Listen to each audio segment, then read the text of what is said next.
自从上次带孩子去外面的餐厅吃了一次酱骨架，他总是回味说想吃。今天看到有合适的斜骨跟筒骨，我就买了一些回来，我们自己来做。先把它们清洗干净，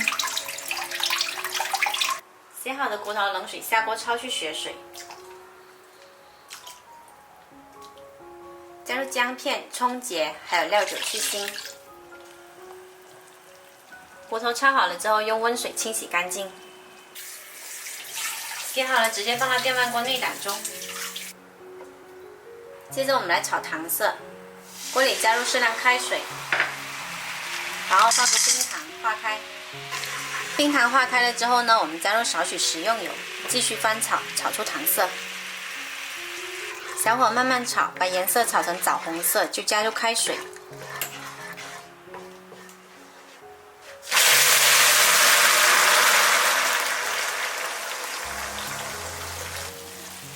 煮开了之后，把它倒到电饭锅里，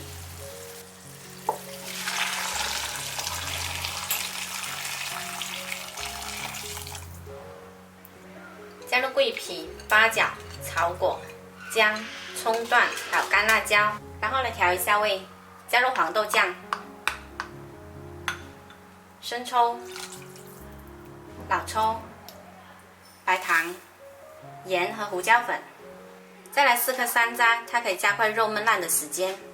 按上煮饭键，我这个电饭锅煮饭的时间呢是40分钟，关火了之后再焖30分钟就可以开吃啦。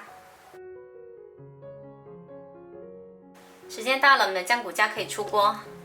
这个酱骨架呢焖的颜色特别好看，而且非常入味，吃起来呢绵软又不失韧劲。放了山楂在里面，吃起来有淡淡的山楂味，孩子也特别喜欢吃。做法又特别简单，喜欢的朋友可以试一下。吃的时候卤汁勾一点点芡淋上来。